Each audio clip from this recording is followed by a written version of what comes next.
Boa noite a todas e todos. Para mim é motivo de muita alegria, muita honra estar aqui. Cidade essa que escolhi para viver há quase 30 anos. Sou de Presidente Prudente, trabalho em São Paulo, mas Valinhos tem sido meu refúgio. Não é de não ficar naquela máquina de triturar gente que é São Paulo, né? Eu preciso ir para lá porque trabalho lá, mas é aqui que eu consigo respirar fundo. Então, para mim é motivo de muito orgulho. E gostaria também de dizer que é um motivo de muita alegria morar e estar numa cidade capitaneada por uma mulher. Porque vocês bem sabem, não é? Até as notícias dos últimos dias têm nos entristecido a todos com o padrão de violência que tem se dado luz com relação às mulheres e às meninas. Estar no município em que a autoridade do executivo é uma mulher é um grande respiro.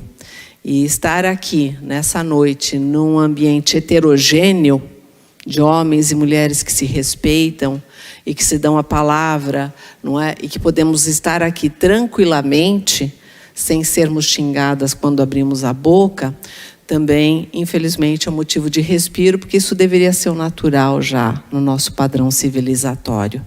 Então, é mais um motivo para eu gostar de estar aqui em Valinhos. E também por tratar de um assunto em que me acompanha há muito tempo. E eu preparei uma apresentação que eu não sei, na verdade, o quanto eu vou seguir, né? Ela está aqui, tá, ótimo. Porque até pela insistência como professora e há mais de 30 anos, temos um hábito de ter que ser didático e que costurar tudo mais. Foi motivo da minha reflexão no pós-doutorado lá em Sevilha, na Espanha, há mais de 10 anos, gestão de água para consumo humano, né? Porque justamente essas falas que me antecederam, elas já me acompanhavam justamente sobre a guerra do século XXI, que se chamava, e que alguns dizem, sobre o diamante branco. Se o século XX foi do diamante negro, petróleo, a questão essencial do século XXI é a água. E parece, talvez, não aqui em Valinhos, mas me parece, e eu tenho essa percepção com relação ao Brasil, que as nossas autoridades não levam a sério essa questão. Não levam a sério porque toda vez que abrem a torneira, a água desce. Mas isto não é absolutamente nada. O planeta já passa por um processo de sedentização humana gravíssimo, por processos de desertificação crescente, não é? Então, seja pela questão da quantidade, seja pela questão da qualidade hídrica, porque também não podemos beber água envenenada, porque não adianta, né? As coisas estão muito sérias. E justamente pela pouca quantidade de água que existe em lugares como, por exemplo, a belíssima Europa, o preço da água já é altíssimo. Então, já existe, sim, países na Europa, como Portugal e Itália, que são casos que sei em particular, que o preço da água já é tão grande em que essas pessoas já reduzem o consumo a níveis muito abaixo, inclusive recomendados pela ONU, porque não dão conta de pagar o preço daquela água. Então, até uma sedentização forçada urbana, porque não conseguem pagar aquele preço que a água tem. Então, existem muitos fatores que nós podemos cruzar com relação a isso. Eu vou fazer um alinhamento rápido, porque, na verdade, só para fazer algumas distinções terminológicas, mas eu acho que eu vou passar um pouco rápido, porque eu gostaria mais era de fazer algumas reflexões que me parecem importantes na gestão de recursos, até trazido um pouco da fala da própria prefeita Lucimara, como assim também do Dr. Rodrigo, que me antecedeu e acho que pode fazer sentido. Eu consigo mudar aqui? Não. Então, começamos. Bom, a primeira é essa distinção de água e recurso hídrico, que não é a mesma coisa, né? Nós temos a água e o recurso hídrico, e essa distinção ela acontece quando aquela água se torna um produto econômico, e em geral é pela volumetria dela. Significa que se você tem um sítiozinho que tem uma água ali, você pode ter uma preservação, você pode ter questões ambientais nela, como uma mata ciliar, uma fontezinha, mas aquilo não é um recurso econômico auferível pela União, pelo Estado, pelo município, aquilo não vai gerar, não é, uma barragem e tudo mais, você não vai engarrafar aquela água. Então, só para fazer uma separação, que o que nós estamos tratando aqui essa noite é a água enquanto recurso hídrico, e aí, portanto, isso é algo de interesse público, nacional, internacional, local, e é isso que nos afeta a todos. Seguindo.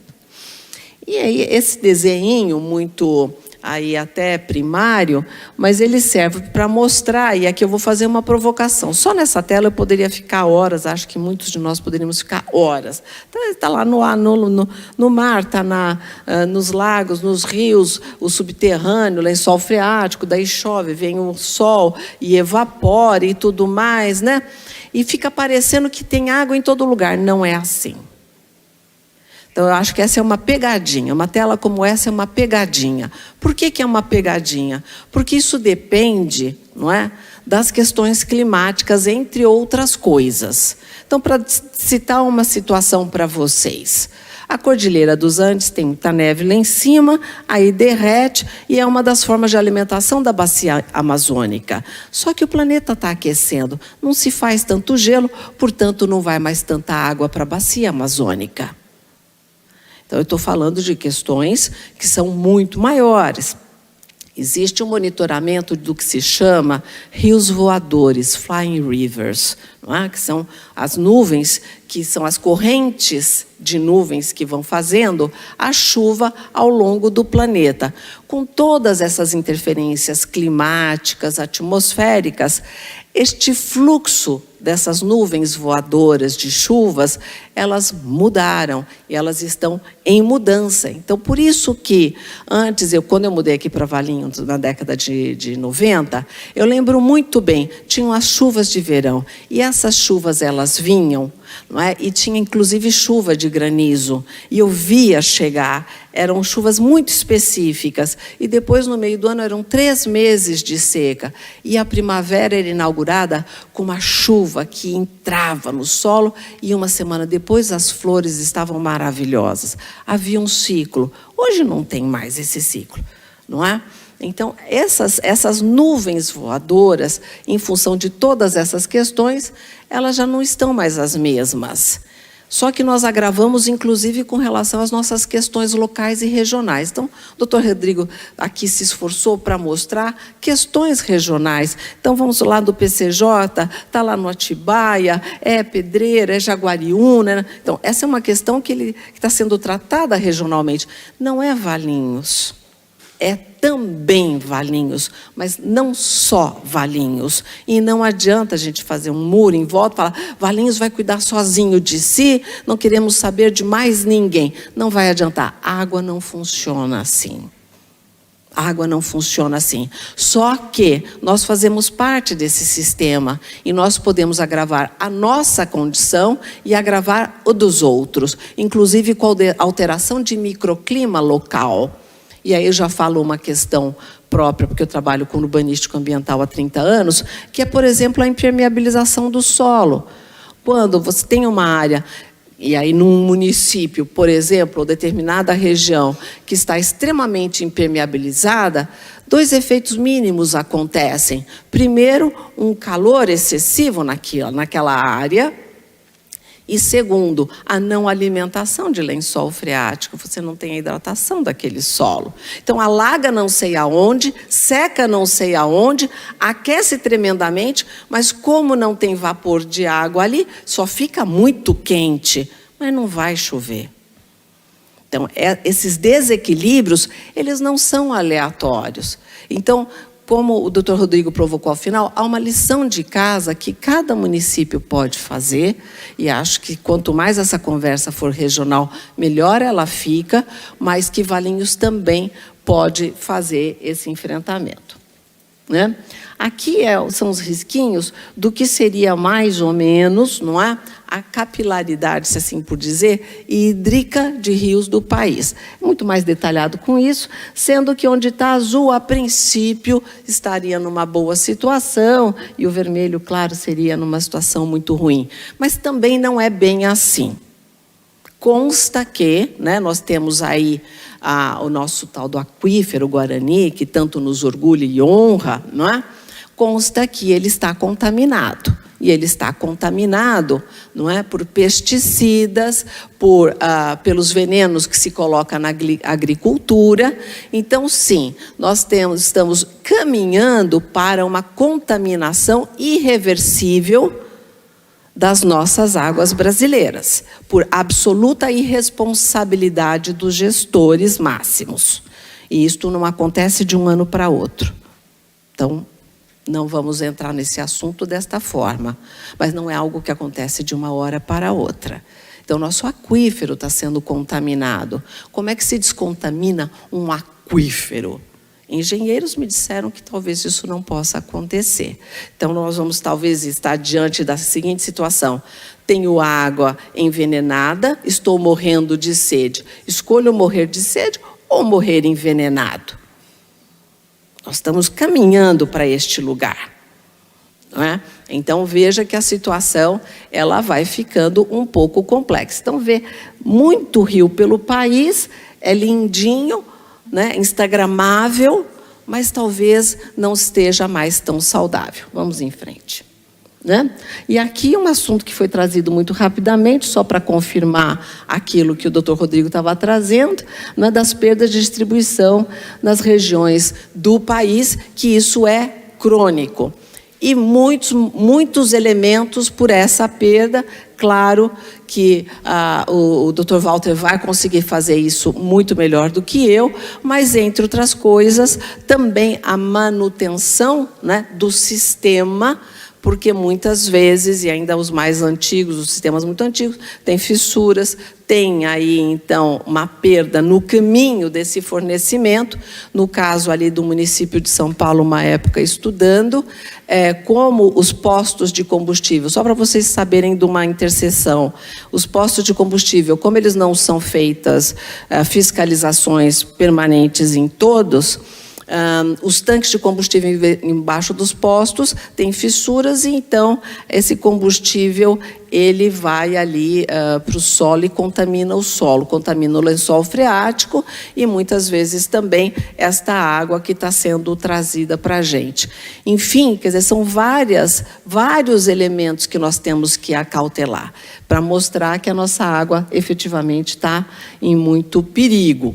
Né? Então, tem uma questão da volumetria, daquilo que sai não é ao que chega, pelo menos, média geral, a 1/3, né? Grosso modo dizendo. Então, temos que verificar isso, que é uma questão de quantidade. A nossa água precisa ser muito tratada, porque, na verdade, os nossos, de forma geral, e eu não estou falando Valinhos, mas as territorialidades pelo país todo, não é? Na parte de industrialização, na parte de ocupação, não cuidam de jogar os dejetos e os contaminantes nas águas de forma adequada. E se a gente for pensar, não é? Por exemplo, a água de Roma, há 2000 anos atrás, ela voltava para os rios limpa. E a cidade tinha mais de 1 milhão de habitantes, né? Então, tem alguma coisa aí a mais que a gente poderia estar fazendo e que nós estamos deixando para lá, né? E eu falo isso como um coletivo maior do que Valinhos, não estou falando de Valinhos. Então, assim, nessa história toda, aqui é só... Eu não vou ficar falando de juridiquês, não, viu, gente? Decidi, não vou falar de juridiquês. Mas é para dizer, no final das contas, que essa questão é de todo mundo. A União, então, União, Estados, Município e Distrito Federal, ali, assemelhando-se a Estados. A competência é de todos. A União é que vai legislar, principalmente sobre isso, mas há uma gestão de todos do Estado a fazer sobre isso. No Legislativo, as legislações que vão tendo nas suas competências específicas, e o Executivo, claro que sim, mais à frente. Né? Então, veja aí que toda hora aparece a União na sua competência maior, da União, de explorar, pode ir mais à frente, e de águas, né, que ela está ali, pode ir, e dos estados também como, inclusive, domínio dos estados, funciona um pouco assim. A água passou de mais de um estado, é da União. Está só no estado, é do estado. Está só no município, aí é do município. Tem uma relação um tanto quanto objetiva, né? E existe o Plano Nacional, existe Nacional de Recursos Hídricos. Então, tem uma série de elementos a respeito disso. Passa a próxima. Não, uma volta, né? Mas o que eu gostaria de trazer nesta tela, em particular, é essa declaração que a água é de domínio público. É de todos no seu sentido valorativo. É problema de todo mundo e é interesse de todo mundo. Por isso é domínio de todo mundo. Então, a União vai fazer a legislação, vai fazer o projeto junto com os estados, com os municípios, mas é de todos, pessoas físicas, jurídicas, dos animais, de todo mundo. Há um interesse absolutamente total de todo mundo. E já afirma aí que é um recurso limitado e, portanto, tem valor econômico. O recurso hídrico, não a água. Lembrem bem. Né? E aí, a questão final aqui, para a gente complicar um pouquinho aquilo que já está ficando meio complicado, é o inciso 5, que fala que a bacia hidrográfica é a unidade territorial. Aí é o grande desafio. Por quê? Porque o nosso Estado está dividido nas competências federativas, União, Estados, município. Aí vem isso e fala, só que as águas não são geridas assim. Elas são geridas por meio da bacia hidrográfica. E a natureza, vamos combinar, não obedece à Constituição. Não é bem isso, né? Ela tem um tamanho meio indisciplinado e ela passa além do município, e ela passa além do Estado, e ela passa além do Brasil. E aí, como é que faz para gerir isso? Tem que conversar. Tem que conversar. Vamos para frente, né? E aí, nessa conversa, tem uma forma de dividir, e aí independe de partido político, independe de qual é o território, porque é da natureza. Onde elas estão? Onde estão esses corpos hídricos? Onde estão essas bacias? Então, tem as estratégicas, as maiores, e aí vai tendo justamente algumas conformações em bacias que são não só as maiores, mas também as menores, em função da sua importância e do seu impacto, da sua volumetria, para poder fazer as suas gestões. Né? E aí, com isso, então, para ter só uma ilustração maior, essa é do macrosistema. Não vou ficar aqui detalhando muito, mas é para fazer essa provocação mais à frente. Né? E aí, olha, veja, então, o que começa com essa história? Tem que ter plano. Não é assim, o que a gente vai fazer hoje? Não é assim. Plano significa diagnóstico, estudo, levantamento, projeção, o que nós vamos fazer, o que nós vamos fazer. Lembro anos atrás, quando eu já morava aqui em Valinhos, lá para trás, e o DAEV sempre foi primoroso no sentido de tentar buscar uma curva ótima de desenvolvimento aqui em Valinhos. E curva ótima, eu falo, é no sentido de tentar trazer um equilíbrio de uso do seu recurso. Foi proibido construção de prédio durante 5 anos. Por quê? Porque entre a construção e a ocupação, 2 anos. E aí, naquele momento, nós estávamos no momento limite. No momento limite. Então, se podia para um, poderia para todos. Então, suspendeu-se a aprovação de edifícios residenciais. Assim como de indústrias só de produtos secos, ou seja, que não usassem no seu elemento final a água, porque isso também haveria um consumo e não havia disponibilidade hídrica para tanto. Então, existem algumas formas de manejo de como isso deve ser feito. E aí é o planejamento, para a gente não chegar na situação de calamidade hídrica que ninguém quer, né? Então, aí nós temos os direitos, as cobranças, as compensações e um sistema de informação, porque nós estamos numa democracia e a informação faz parte do pacto democrático. Não há democracia sem informação, sem acesso à informação, né? À frente, né? E aí, para dizer e provocar, no uso da água, tem aqueles usos em que a água ela é absorvida, é claro que ela não vai sumir, mas ela vai se diluir no produto, ela vai ser levada para outro canto. Dizem aí que para o quilo do milho são 5 litros de água, é isso? Não é? E aí, portanto, Estados Unidos não desenvolve o etanol no milho porque ele não quer usar o seu recurso hídrico. E aí, quando nós ficamos nessa história de que Brasil é celeiro, é uma cilada ser um celeiro, porque nós estamos exportando água. Nós estamos tirando água daqui e mandando para os outros. Existe hidropirataria na bacia amazônica faz muito tempo. Entram navios lá, vazios, pegam a água e levam embora. Nós não estamos vendo nada disso. Cada vez que a gente exporta e fica essa história do celeiro, do mundo, é claro que a gente precisa pensar em segurança alimentar. Mas essa conversa, ela precisa estar em outras bases. Porque cada quilo de alimento e de grão vai junto embora a água nossa. Percebem?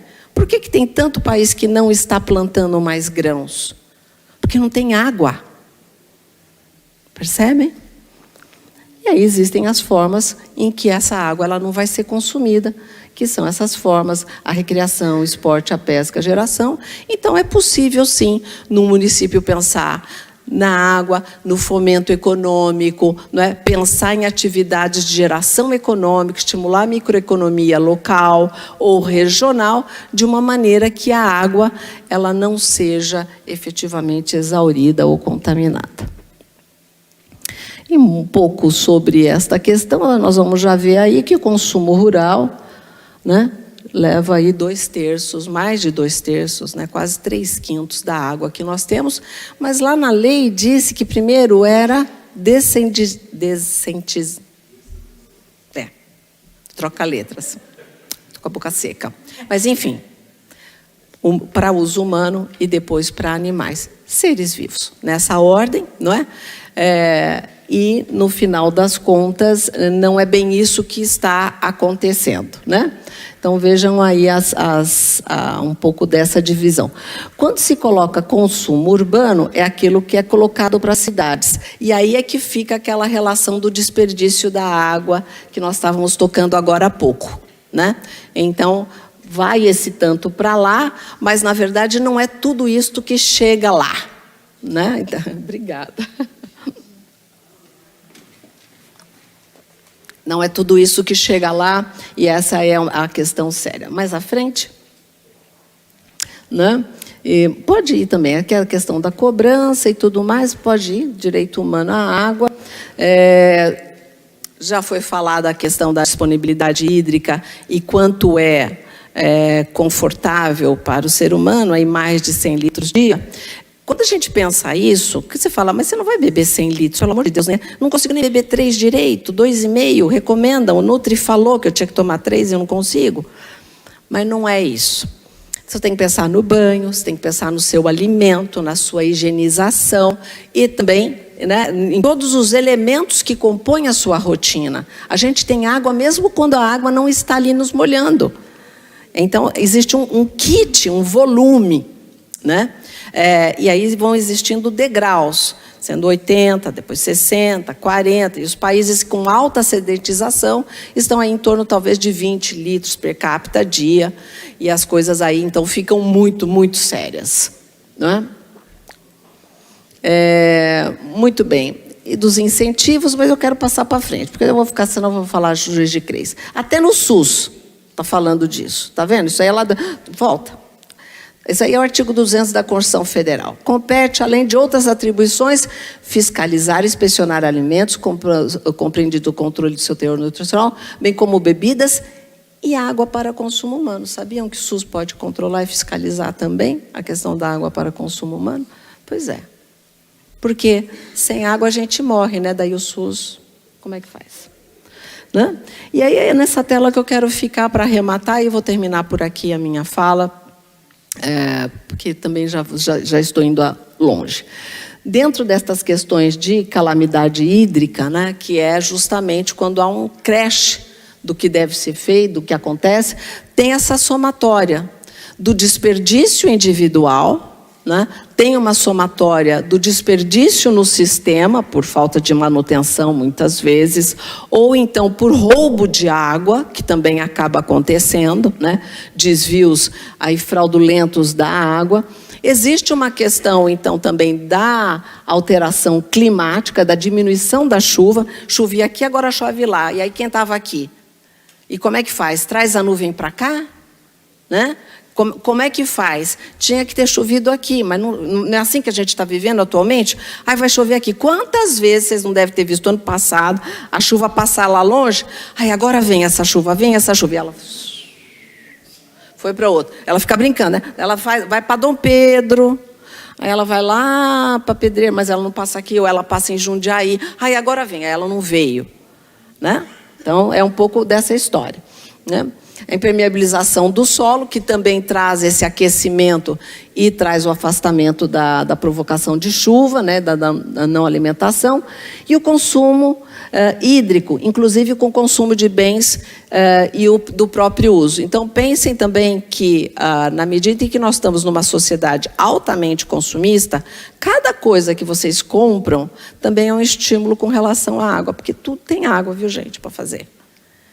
Então, o consumo desenfreado, o modelo da sociedade de consumo desenfreado, ela também traz o atingimento com relação à água daqueles produtos que são feitos. Então, a história do reuse, reutilize, conserve, né? Então, todas essas questões, elas também têm um impacto direto na preservação dos recursos hídricos. Vai à frente para a gente finalizar.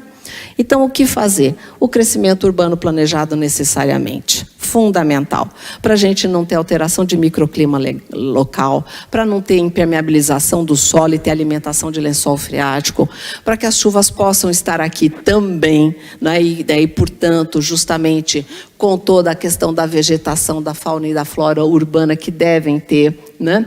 A produção de produtos secos, como eu estava falando, conscientização da população, que não pode ser só um dia, isso tem que ser permanente.